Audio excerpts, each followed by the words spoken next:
Olá, pessoal! Tudo bem com vocês, amadinhos e amadinhas? Vamos lá para devolutiva da segunda atividade, que foi o segundo arquivo que a professora encaminhou para vocês lá pelo Classroom. Então, vamos lá. Essa revisão é muito importante, sugiro que vocês façam as anotações, né, durante essa devolutiva, anotem quais as dificuldades de vocês, façam as correções lá no caderno e depois apontem lá na enquete qual conteúdo vocês tiveram mais dificuldade e em qual exercício, por que tiveram dúvida. Eu vou tentar fazer uma devolutiva com a leitura dirigida das questões e tentar explicar esse conteúdo de uma forma que vocês compreendam. Mas se mesmo assim ainda tiver dúvidas, gostaria que vocês pontuassem para mim, para que eu possa fazer aí, né, uma recuperação contínua desses conteúdos e habilidades. Tudo bem? Então vamos lá. Bom, nesse slide nós definimos o que é verbo. Aqui praticamente todos vocês, né, entenderam direitinho que verbo é a palavra que indica o quê? Uma ação, não é? Ela indica um estado ou a mudança de um estado, fenômenos da natureza em relação a um fato. Então nós colocamos aí um exemplo, ó. Saúde intensifica atendimentos nas unidades municipais devido à Covid-19, ou seja, intensificar é o verbo que indica a ação. Os brasileiros estão preocupados, Este verbo liga o sujeito ao seu predicativo, à sua característica, não é? Indicando o estado em que se encontra este sujeito. De repente, o mundo ficou paralisado. Não é? A gente tem o verbo ficar também, que está aí indicando para nós o quê? Uma mudança de estado. Nós tínhamos uma situação e, de repente, nós fomos obrigados a mudarmos o rumo da nossa vida, né? Estamos todos paralisados. Só que não, né? Nossa escola está bem ativa. Em 24 horas, choveu mais de 100 milímetros em todas as 9 cidades da Baixada Santista. Então, aqui a gente tem, né, o fenômeno da natureza representado pelos verbos que indicam esse fenômeno, como chover, nevar, trovejar, ventar, anoitecer, amanhecer. Tudo bem com relação a isso? Bom, depois nós fomos para esse slide falando sobre os modos verbais. Nós temos 3 modos verbais, importante que vocês entendam isso, tá? Nós temos o indicativo, que indica certeza em relação aos fatos, nós temos o subjuntivo, que indica uma certa dúvida ou uma dúvida, uma hipótese em relação a um fato, né? Esse fato pode vir a acontecer ou não, é uma situação hipotética. O imperativo, não é? Que está a serviço da ordem, do comando, não é? É o verbo que vai regular o comportamento do interlocutor, determinando que ele tenha uma ação, não é? Tudo bem. Aí a professora colocou para vocês os seguintes exemplos. No indicativo, a Anvisa aprova mais 3 novos testes para detectar a Covid-19, ou seja, aqui nós temos a indicação de certeza, foi o que aconteceu de fato, por isso nós temos aí esse verbo neste modo, ele não gera nenhuma dúvida, é a certeza do que está sendo anunciado. Depois, no subjuntivo, nós temos um outro verbo que é o ocorra. O pico dos casos na epidemia de Covid-19 no Brasil possivelmente ocorra no início de abril. Possivelmente, ou seja, é uma possibilidade. Pode ser que sim, pode ser que não, mas é aí um dado estatístico, né, que vai acontecer de acordo com essa curva de contaminação e de contágio. Bom, imperativo é, como nós falamos, ele determina ações que o interlocutor deve fazer. Então, por exemplo, informe-se sobre os sintomas da Covid, ligue 136, evite superlotar hospitais, não é? Vou voltar aqui.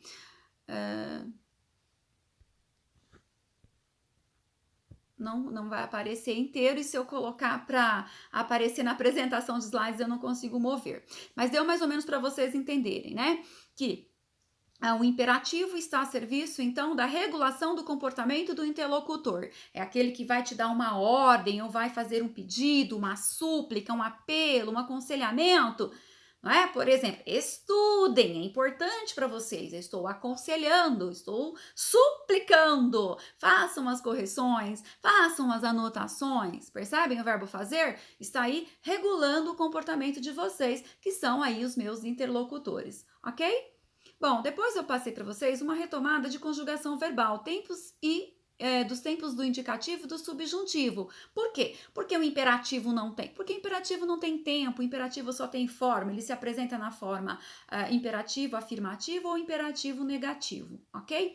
Então, retomando, os tempos nós temos do indicativo o presente, que indicam o que? Ações que acontecem no momento da fala, aquilo que eu faço, vamos pensar no verbo fazer para facilitar tudo aquilo que eu faço. Então, eu faço, eu estudo, eu trabalho, eu danço, eu canto, eu amo, eu namoro. Então, são coisas que acontecem no presente, no momento da fala. Estou falando o que eu faço.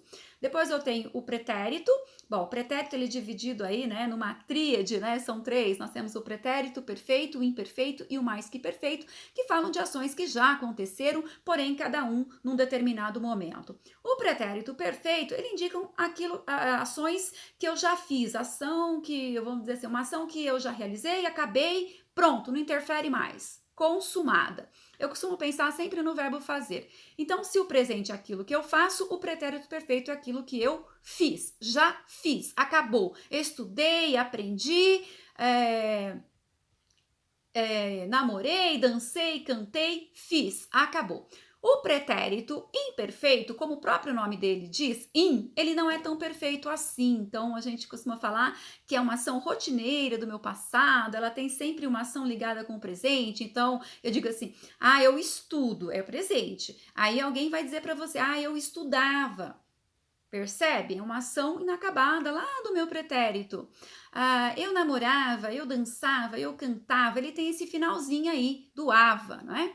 Então, pretérito imperfeito. Aquilo que eu fazia e não faço mais, né?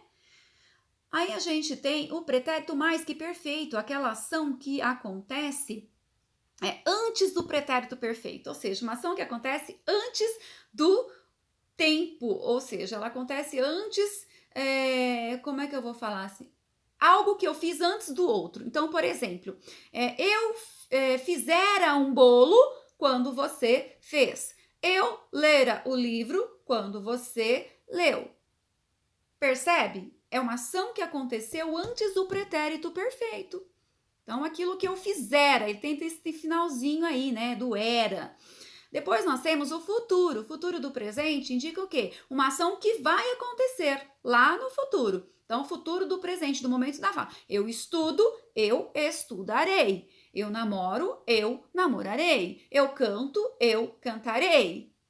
Certo? Eu passo, eu passarei. Então, tem sempre essa ponte. O futuro tem uma ligação, é aquilo que eu farei.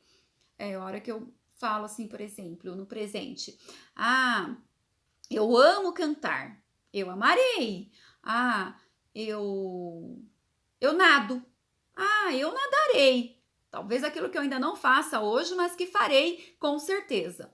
Então, é o futuro do presente. E nós temos o futuro do pretérito, não é? Aquela ação condicionada a outra, aquilo que eu faria se.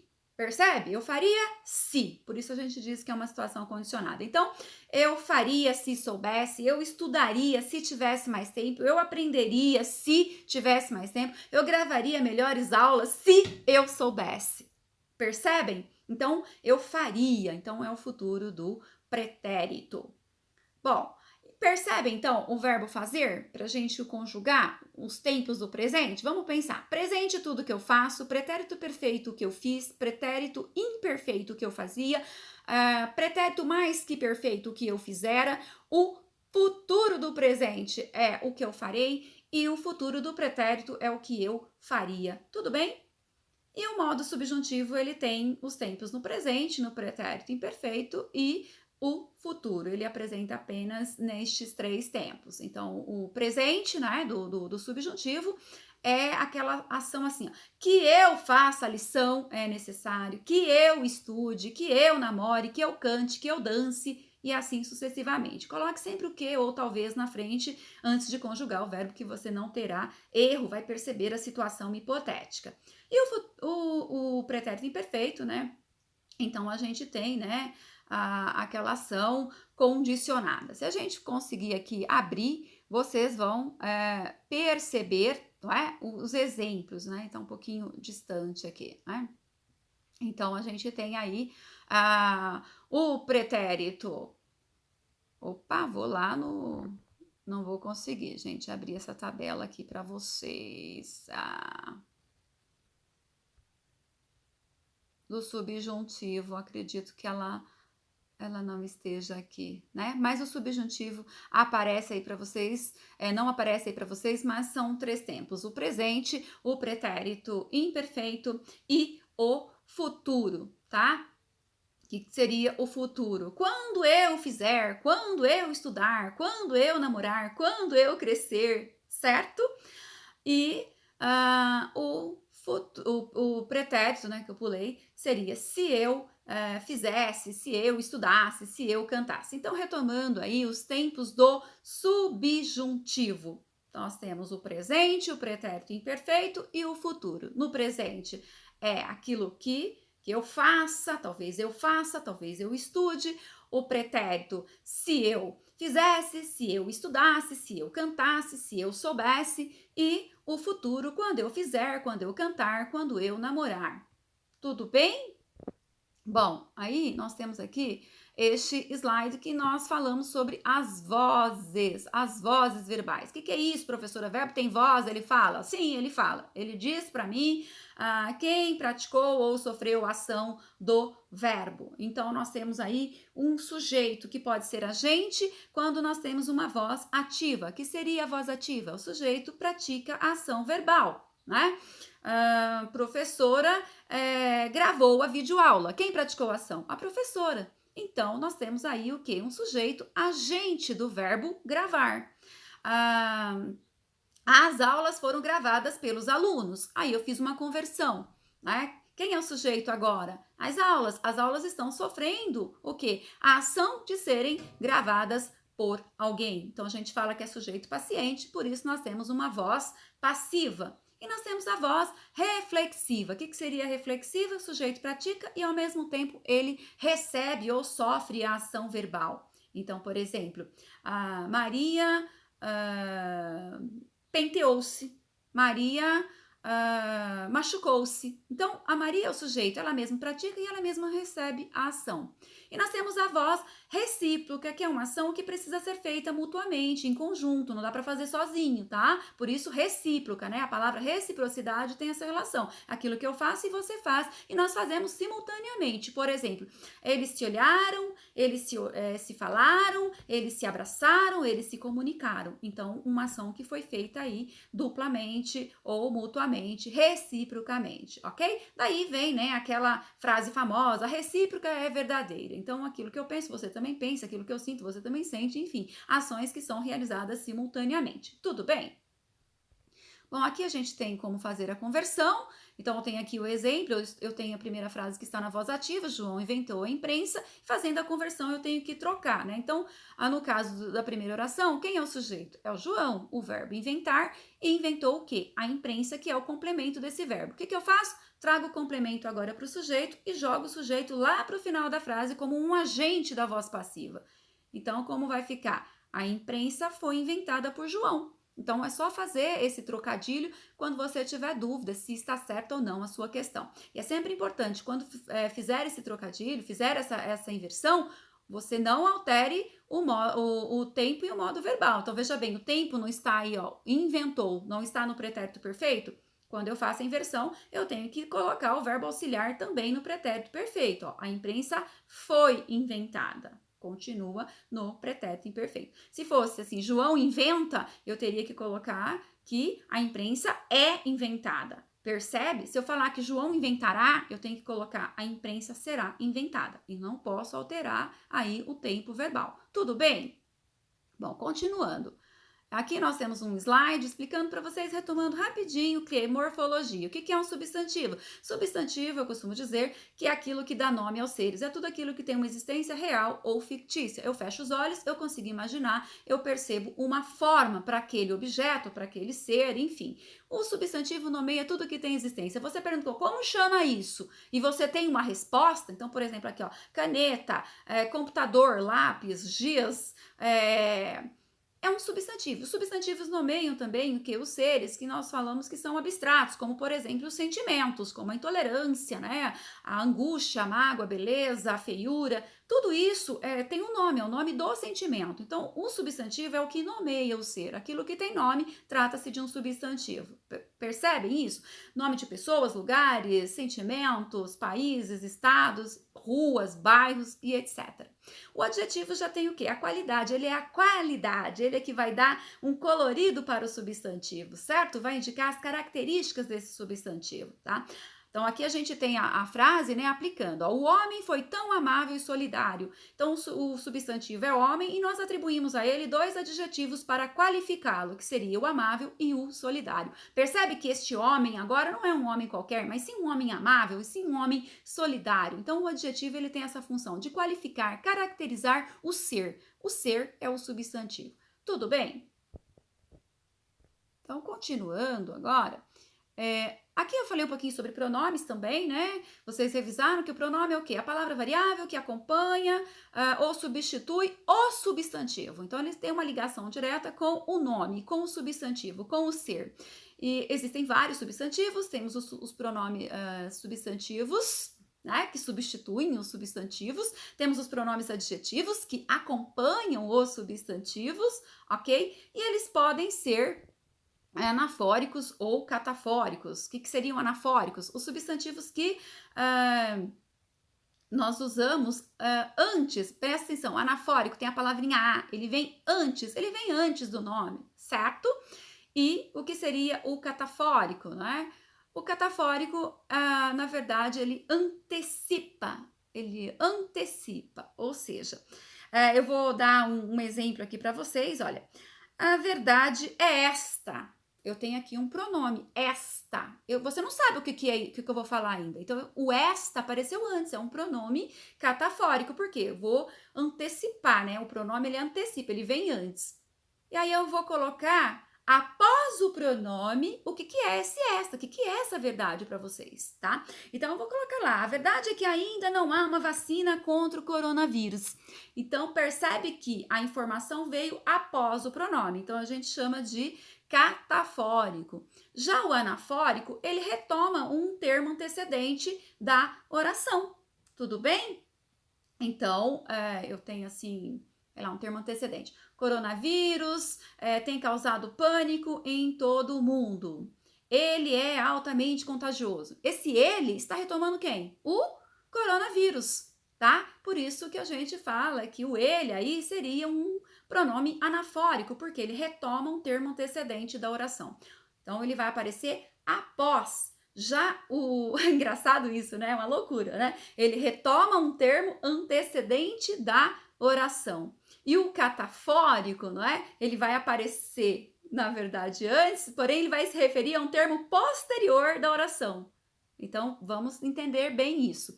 O pronome, né, anafórico, ele retoma um termo antecedente da oração. Ele tem uma ligação com um termo que já foi expresso antes na oração. O catafórico, ele vai fazer uma referência a um termo que vai aparecer na oração. Então, ele aparece antes do termo que ele vai mencionar na oração. Tudo bem com relação a isso? Bom, aqui tem também uma tabelinha, né, um mapa mental que a professora colocou aí para vocês revisarem, e temos também uma videoaula para compreender melhor essa questão do anafórico e catafórico. Caso você ainda tenha alguma dúvida, eu convido vocês a visitarem essa videoaula, que é uma aula bem interessante, e também se gerar alguma dúvida ainda com relação a isso, mesmo assistindo, tentando fazer os exercícios, vocês, por favor, pontuem para mim, para que eu consiga voltar para vocês, ok? Bom, Aí a gente retomou um pouquinho sobre a linguagem da notícia. Por que, que a professora fez toda essa recapitulação? Porque faz parte da notícia, tanto os verbos, os tempos verbais, né? Os substantivos, as vozes verbais, tudo isso faz parte da notícia. É uma linguagem utilizada na notícia. Tudo bem? Então, o que é a notícia? É um texto curto, serve para informar, é uma linguagem simples, concisa, né? Concisa quer dizer enxuta, resumida, direta. Para quê? Para despertar, e ela tem também que despertar o interesse do leitor. Então, essa linguagem precisa ser muito bem trabalhada. Qual que é a função social? Informar a sociedade sobre os fatos do cotidiano. Simplesmente a verdade nua e crua, e a linguagem tem que ser formal. Ela faz uso preferencialmente da voz ativa, raramente a voz passiva ou reflexiva, pode acontecer num caso ou outro, mas a preferência é a voz ativa. São os verbos de ação, ok? As frases são curtas, verbos na terceira pessoa, tá? Tem que mostrar bem essa impessoalidade, porque não é a verdade do repórter, mas sim a verdade, né, dos fatos. E, lógico, a função é referencial, que é aquela que está a serviço da informação. Claro, o sentido é denotativo, o sentido denotativo é o D de dicionário, que a professora já falou no vídeo anterior, que é a norma culta, a norma padrão, mas assim, o sentido real da palavra, é o sentido real. A linguagem denotativa é o sentido real. Não existe outra interpretação senão aquela que foi escrita. Tudo bem? Aí chegamos nas atividades. Vocês tinham aqui os verbos, né? A professora não vai retomar porque eu já falei anteriormente, mas eu convido vocês a revisitarem esse slide, fazer essa leitura, tá? Explicando bem como que os verbos e os tempos se relacionam aí dentro da notícia. A professora colocou aqui um exemplo da estrutura de uma manchete. O Comitê Organizador dos Jogos Paralímpicos de Tóquio 2020 adia os Jogos para 2021 devido à Covid-19. Bom, nós temos um sujeito agente. O que é o sujeito agente? É aquele que pratica a ação verbal, certo? Então, quem está praticando a ação de adiar os jogos? O comitê, por isso, voz ativa. O núcleo do sujeito é sempre o quê? Um substantivo ou um pronome, ou seja, o núcleo do sujeito é a parte principal, é a parte fundamental. Então, nesse caso aí, nós temos o comitê, que é o substantivo. Depois, os complementos, certo? Os complementos aí, que seria os jogos, né? Os jogos, adia é o verbo, que é um verbo de ação. Adia o quê? Os jogos para 2021, devido à Covid-19, que seria o complemento desse verbo. Então, essa é a estrutura aí da manchete. Então, a manchete, o título, ela tem que ter o quê? Um sujeito, um verbo, seus complementos. Tudo bem? Bom, aqui nós temos um exercício que é para vocês analisarem o lead da notícia, ver os verbos destacados e depois classificar estes verbos aí nos tempos, ok? Em que tempos e modos do indicativo estão os verbos destacados no lead e no corpo da notícia. Então, a gente tem aí o verbo anunciou, aconteceu, concluiu, certo? Dever e informar.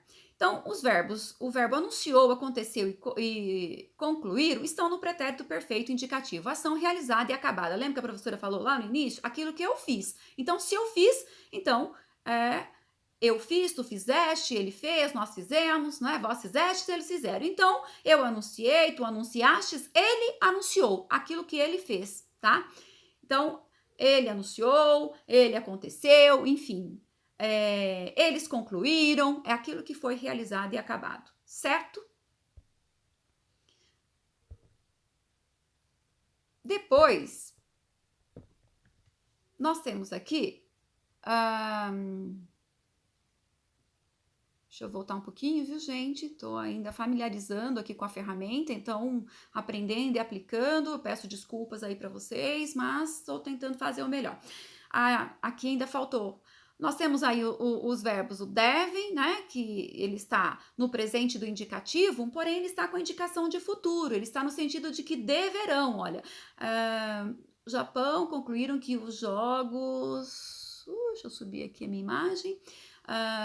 Que os jogos da Olimpíada de Tóquio devem ser remarcados para uma data posterior a 2020. Então, é como se fosse dito assim, deverão ser remarcados, mas o verbo está no presente com a indicação de futuro. E nós temos aí o informa. Informa, nota publicada no site. Informa está no presente do indicativo, ok? Bom, depois nós temos aqui o segundo exercício. Retire 3 verbos da notícia e crie uma frase, cada um no imperativo afirmativo. Aqui eu notei que vocês fizeram uma pequena confusão e eu já retomei lá no início, mas eu gostaria que vocês revisitassem o slide sobre a formação do modo, né? Desculpa, formação não. A função do verbo no imperativo. O imperativo, gente, é o verbo que regula o comportamento do interlocutor. É quando você dá uma ordem ou um comando para o interlocutor. E é um verbo que nós usamos muito nos comandos de exercício. Por exemplo, aqui neste exercício, ó, retire 3 verbos. O que a professora está fazendo? Ela está pedindo que vocês tenham uma ação. Eu estou dando a vocês um comando para que vocês tenham uma atitude, para que vocês façam algo. Então, é importante vocês revisitarem e entenderem o que é esse imperativo. Veja que o imperativo tem a palavra impera na palavra, que vem de imperador, aquele que ordena, tudo bem? Vamos pensar dessa forma, que aí eu acho que facilita vocês entenderem. Então, eu retirei aí para vocês alguns verbos, olha lá. Anuncie ao mundo a sua descoberta. Então, eu peguei o verbo anunciar e dei uma sugestão aí para vocês. Pode ser que vocês tenham feito um outro exercício, mas a estrutura tem que ser assim. Aconteça já este espetáculo. É esquisito, né, da ordem, né, com o verbo acontecer. Ou você pode usar uma locução verbal aí, ó. Faça acontecer já este espetáculo. Tudo bem?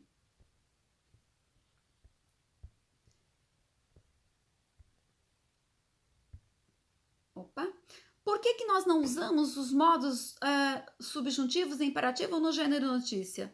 Coloquei uma sugestão de resposta aqui, a maioria de vocês lá no Classroom respondeu a contento, um ou outro fez uma pequena confusão, eu sugiro que vocês apenas revisitem as respostas de vocês e corrijam ou complementem, ok?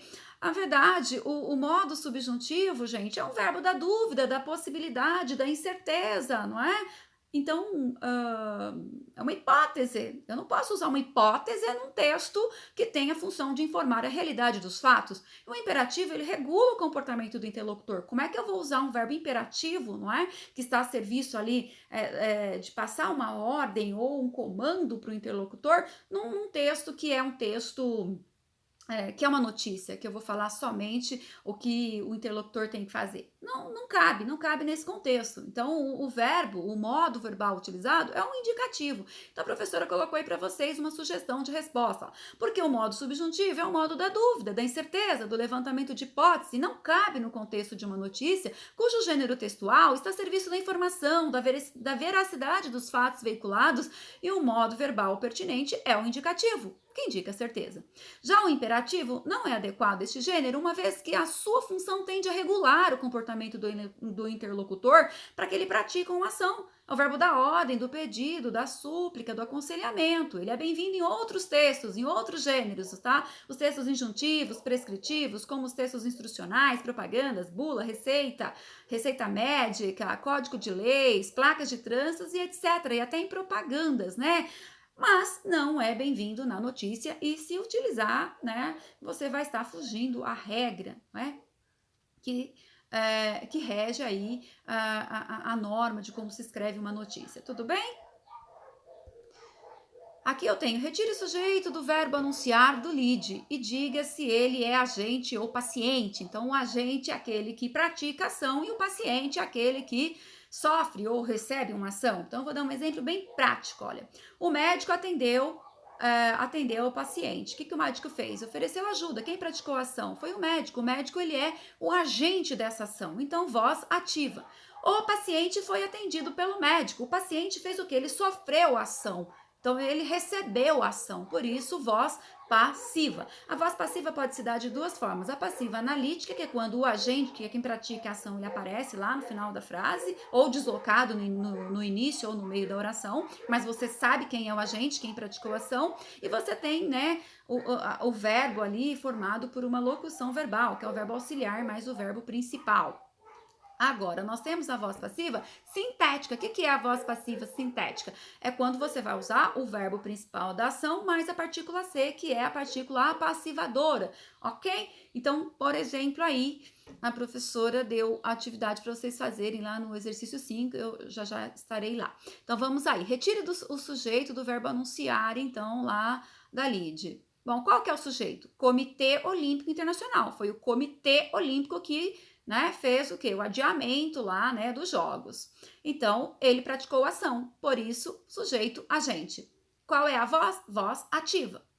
Converta da voz ativa para a voz passiva as seguintes, né, proposições. Então, vamos lá, a professora colocou aí como resposta para vocês 2 sugestões de resposta, ou passiva sintética ou passiva analítica, e eu fiz aí uma legenda, 1 para analítica, 2 para passiva sintética, para que vocês entendam na hora de fazer as correções. Os Jogos são adiados para 2021 pelo Comitê Organizador dos Jogos Paralímpicos de Tóquio, ok? Essa é uma forma, olha lá, são adiados. A gente não pode mudar o tempo verbal. Lembra que eu falei? Se está no presente, eu vou manter no presente. E eu coloquei, né, na primeira oração, aparece o agente, que é quem pratica a ação, que é lá pelo comitê organizador. Então, essa é a construção da voz passiva analítica. A voz passiva sintética, nós eliminamos esse agente e colocamos a partícula C, que é a partícula passivadora. Adia-se os Jogos Paralímpicos de Tóquio para 2020, ok? E assim sucessivamente a professora foi fazendo com as demais questões, que não vai dar para ler todos aqui, senão o tempo de gravação não será possível. Mas qualquer dúvida, vocês pontuem para mim. Aqui nós temos a questão número 6, em relação ao título da notícia abaixo, responda. Em quarentena do Brasil, Neymar se arrisca em novo esporte, que é o pedal. Em que tempo e modo encontra-se o verbo destacado no título da notícia? Então, vamos lá, estou perguntando 2 coisas, tempo e modo. Bom, o verbo, né, arrisca, ele está no presente do modo indicativo, ok? Que é o que ele está fazendo no momento, e isso é uma certeza, porque é uma notícia, não é? Não é uma mentira, uma manchete de notícia.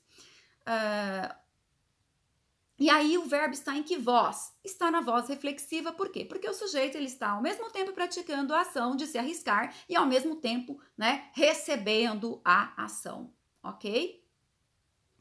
Qual é a função social de uma notícia e como que deve ser essa linguagem? Então, a gente vai falar aqui, já está até redundante, já falamos várias vezes, mas vamos repetir. A função social da notícia é relatar os fatos e está a serviço da informação. A sua linguagem deve ser denotativa, objetiva, direta, clara, impessoal e, lógico, fazer uso da norma padrão da língua.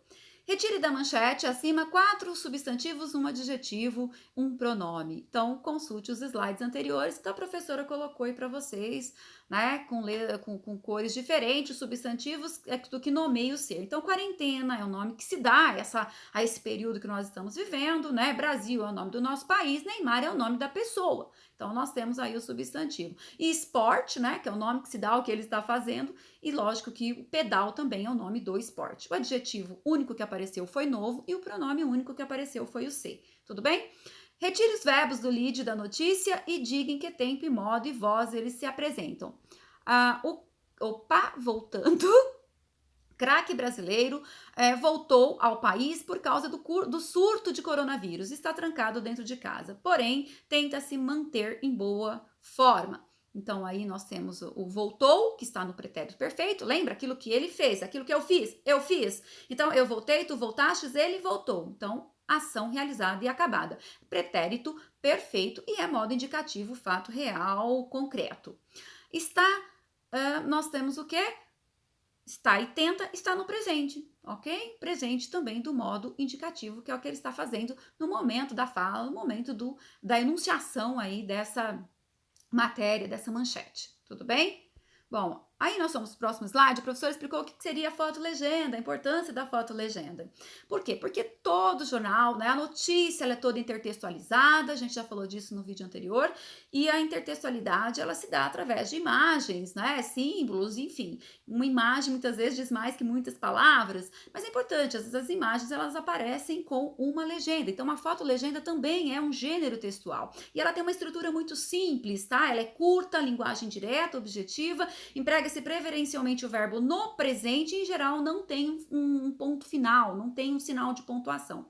ok? Como nesse exemplo aí, né, que os alunos reproduzem, né, a notícias e criam fotolegendas. Aqui, a professora colocou para vocês, né, o quadro da Tarsila, que tem aí uma fotolegenda, Operário de Tarsila do Amaral de 1933, né, quando ela fez essa obra, representa os operários numa indústria e pertence ao acervo do governo do estado de São Paulo. Ok. Qual que era a tarefa de vocês? Vocês tinham que deixa eu mudar a minha imagem daqui, criar uma foto legenda para uma imagem que está aí fazendo uma releitura, uma intertextualidade. O que foi feito aqui? Uma intertextualidade formal. Peguei a forma, mudei o tema, se vocês pararem para ver. Ainda falamos de operários, se a gente fizer a análise dessa imagem, nós estamos vendo lá, né, as chaminés, as indústrias, prédios, estamos vendo as pessoas. E aí eu pedi que vocês analisassem depois que vocês criassem uma fotolegenda uma legenda para essa foto. Então tá lá. Agora você é convidado a escrever uma legenda para a releitura do quadro de Tarsila, que está circulando pelas redes sociais. Observe, analise, interprete o que ela está representando e reproduza o seu texto legenda. Então, se você parar para analisar, muitos alunos pontuaram: olha, professora, são funcionários, operários que estão trabalhando. E olha, professora, muitos não sabem nem usar as máscaras. Olha para você ver, professora, tem gente usando a máscara errado, tem gente que está sem máscara. Professora, como que pode? A gente não tem que ficar isolado? Por que eles estão todos juntos? Então, muitos alunos pontuaram vários exemplos aí de interpretação para essa imagem. Muitos falaram que empresas são egoístas, só pensam no lucro e que ao invés de deixarem seus funcionários em casa isolados para proteger, eles estão aí todos aglomerados e que não adianta nada, né? Usar máscara se não souber usar, e que também não adianta usar máscara se ficar todo mundo junto, enfim, no mesmo ambiente. Vocês fizeram vários apontamentos, eu achei assim genial, vocês entenderam direitinho. O único problema que eu percebi é que muitos fizeram assim uma fotolegenda muito longa, colocaram sinal de pontuação, frases longas. Não, períodos curtos, frase bem curtinha, como esse exemplo que eu dei. Claro que você pode criar a sua. Eu coloquei o seguinte exemplo com base no que vocês me apresentaram. Operários não sabem como usar máscaras e são privados do isolamento. Então, eu peguei um pouquinho de cada um e tentei colocar aí. Ok, gente? Mas todos estão de parabéns, todos fizeram, conseguiram entender. Mas eu gostaria que vocês revisitassem, principalmente quem entregou posteriormente, que a professora não teve como olhar um por um, né? Aqueles que eu fui vendo de início, já fui dando as devolutivas lá mesmo no Classroom. Agora, quem foi entregando por último, a gente acabou, né, ficando assim sobrecarregados. Então, eu sugiro que vocês voltem, revisitem lá as anotações e corrijam se for o caso. Aqui, a gente falou sobre o que era a palavra-chave, não é? Como que a gente encontra uma palavra-chave no texto, normalmente, né, os verbos, não é? Os nomes que são fortes, né, no texto ali, que são... Que tem a ver com conteúdo, então achei muito bacana. Então, o que a gente grifaria, principalmente, né, numa redação do Enem, começando lá pelo título? Os substantivos, os verbos, não é? Às vezes tem preposição que tem uma força tão grande, como esse exemplo que eu coloquei aí para vocês fazerem, né? Que caiu no último Enem, que foi a questão da mulher, tem uma preposição muito forte, que é o contra, né? A violência contra a mulher. Então, o que o aluno tem que ver é isso, quais são as palavras-chave fortes, não é? Que resumem toda a ideia do texto e que traga para você a compreensão. Conforme vai fazendo a leitura, vai anotando, fazendo uma marginalia. Sabe a técnica do grifo que a gente tanto fala na escola? Sabe os procedimentos de leitura? Façam isso quando vocês estiverem lendo, tentando fazer a resolução de um exercício, tudo bem? Então, vamos lá à atividade. Agora eu vou mudar para cá. Ó lá. Caminhos para combater a intolerância religiosa no Brasil. Vocês tinham que grifar quais eram as palavrinhas-chave e dizer, né, qual que era a classe gramatical. Eu procurei colocar aí uma legenda, vermelho para substantivo, verbo, né, coloquei uma cor diferente e adjetivo. A maioria acertou, ninguém teve dificuldade aqui, ninguém teve problema, tá bom? Esse que eu falei para vocês, olha, a persistência da violência contra a mulher na sociedade brasileira. Essa palavrinha contra fez toda a diferença. Teve gente que, inclusive, fugiu ao tema porque não respondeu a pergunta que o Enem queria saber. né? Caminhos para combater a persistência da violência contra a mulher na sociedade brasileira. Eu quero saber a persistência da violência contra. Então, essa palavra contra, ela tem um poder, embora ela seja uma preposição, né? Não seja um substantivo, que em geral, né? Quando nós fazemos os grifos, nós focamos muito nos adjetivos, nos verbos, alguns adjetivos, né, bem poucos, mas é importante, gente, é importante olhar que as palavrinhas aí, elas realmente elas têm um significado. E a gente tem também, né, o adjetivo brasileira, ok? Que fala onde isso acontece, com quem que isso está acontecendo. Então, é um adjetivo, poderia estar no Brasil. No Brasil seria o quê? A locução adverbial de lugar. Então, é muito importante que o aluno tenha o conhecimento de morfologia e perceba a função de cada classe gramatical, né, morfológica, dentro do texto, porque elas têm realmente um significado imensurável, e às vezes a resposta para aquela questão está ali, né, nessa palavrinha. Então, olha, a palavrinha contra aí é muito importante. E outra palavrinha que foi muito importante seria a persistência, porque o que ele está afirmando? Está dizendo que persiste, que continua. O que tem que fazer? Né? Então, o aluno tinha que ter essa resposta. É importante você elencar as palavrinhas-chave e quando você estiver lá elaborando o seu texto, não esquecer de tocar nessas palavrinhas-chave. Tudo bem? Aí a professora pediu que vocês fizessem uma pesquisa e fizessem um mapa mental no caderno. Alguns fizeram lindamente, coloquei elogios para vocês, aqueles que me enviaram lá com antecedência, dentro do prazo. Ó, parabéns, eu fiquei encantada, fizeram colorido, eu amei, gente, ó. Fico assim feliz de ver que vocês estão engajados fazendo a atividade, tá? E eu coloquei só um resuminho, tá? Para vocês aqui, vocês fizeram bem mais completo. Eu achei lindo, ó, lindo, lindo, lindo o que vocês fizeram. Depois a gente até pode compartilhar algumas fotos, assim, que ficaram lindos mesmo os mapas mentais de vocês. A coesão trata-se de uma conexão harmoniosa entre partes do texto, do parágrafo e da frase. Então, a coesão é a organização, tá? É a organização interna e externa, né? Daquilo que você está escrevendo. Você vai usar lá os conectivos, as vírgulas, não é? O pronome para fazer, né? Os anafóricos, os catafóricos, enfim, é a organização desse texto, a coesão, tá? Então, ela está muito ligada também à questão da norma, né? A concordância e tudo mais. Como é que isso se liga? Como é que nós vamos ligar o uso correto aí da preposição, da conjunção, da pontuação, tá? Então, é essa organização. A coerência é o sentido, né, daquilo tudo que você fez. Não adianta nada ter um texto coeso, e isso acontece muito no Enem. Aliás, são duas competências aí que a gente avalia, competência 3 e 4, coesão e coerência, elas estão muito ligadas, mas elas são independentes. Tem aluno que tem, assim, uma escrita, assim, perfeita, vamos dizer, ele não tem problema de coesão, é raro, ele não tem problema de coesão. Ele escreve um texto perfeito ali, coloca a vírgula, a pontuação, a conjunção, a preposição, mas ele peca, sabe aonde? Na coerência do texto. Aí é cruel, né? É muito cruel quando acontece isso. Então, tomem cuidado com isso, porque a coerência é o sentido daquilo tudo que você escreveu, tá bom? Cuidado para não contradizer tudo aquilo que vocês falaram. Bom, e aí, gente, para finalizar, certo? Vocês fizeram o conceito de lusofonia, eu coloquei aqui para vocês relembrarem, tá aí, tá? É só fazer a leitura. É claro que eu fiz um resuminho, mas vocês poderiam fazer o resumo de vocês a partir da leitura, ou né, vocês ouviram os 2 vídeos e cada um fez o seu resumo. Quem mandou esse resumo, eu olhei, está dentro, e também estou retomando aí, né, nessa semana 4 aí de atividades, o conceito de lusofonia, ok? Então, vocês perceberam, quem já entrou lá para fazer a atividade 4, viu que nós estamos retomando lusofonia. Aqui é sobre a estrutura do gênero do conto, que eu deixei para vocês fazerem em casa, como atividade extra, não precisavam vocês enviarem, eram as páginas do caderno do aluno, poderia deixar lá, e depois vocês poderiam me enviar por foto, alguns alunos já enviaram, mas por enquanto guarda isso com vocês, tá? Porque vocês estão fazendo essa atividade, vocês tiveram uma aula no Centro de Mídia sobre esse assunto semana passada, inclusive sobre a obra que nós lemos, né, no bimestre aí, que é O Espelho, gente. E aí a professora coloca alguns lembretes para vocês. Então façam a correção de suas respostas com muita atenção.